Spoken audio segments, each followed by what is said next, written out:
अस्सलाम वालेकुम व्यूअर्स। हस्बे ज़रूरत ऑयल ऐड करें।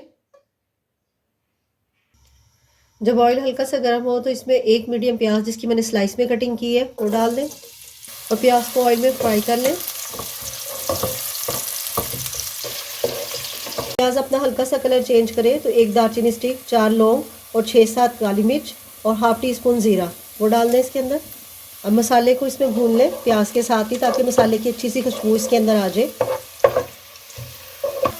जब प्याज हमारा ब्राउन कलर का हो जाए तो इसमें थोड़ा सा पानी डाल दें।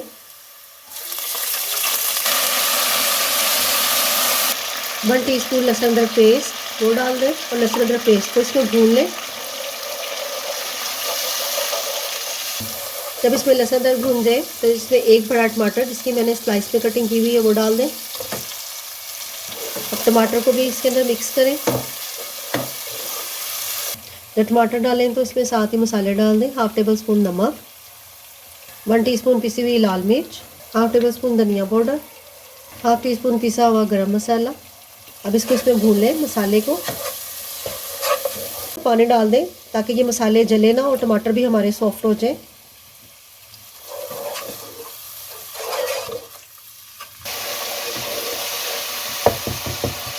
जब मसाला इसमें भुन जाए, टमाटर भी इसमें मैश हो गए हैं, तो एक पाव छोलिया जिसे ग्रीन चने भी बोलते हैं वो इसमें डाल दें। अब इसको भून लें इसके अंदर।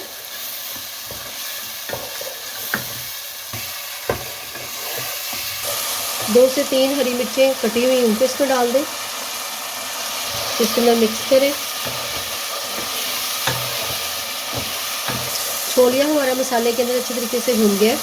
अब इसमें 1.5 गिलास के करीब पानी डाल दें। जिससे मैंने चावल लिए हैं वही मैं 1 गिलास चावल बना रही हूँ, उसमें 1.5 गिलास पानी डाल रही हूँ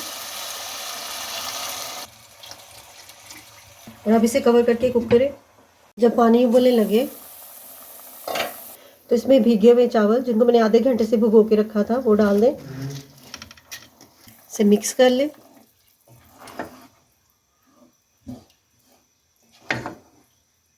और अब इसे कवर करके मीडियम फ्लेम पे कुक करें। 2 मिनट के बाद इसमें चम्मच चला दें। इस पॉइंट पे आप इसका नमक भी चेक कर सकते हैं। नमक मिर्च आप इसमें अपने टेस्ट के मुताबिक भी डाल सकते हैं। जब इसमें बबल आना शुरू हो जाए और इसमें पानी ड्राई हो जाए, हल्का सा ही बस पानी रह जाए, तो इसको कवर करके दम लगा दें। अब इसका दम वाला फ्लेम कर दें, बिल्कुल लो फ्लेम। 10 मिनट हो गए। अब चावलों को मिक्स कर लें।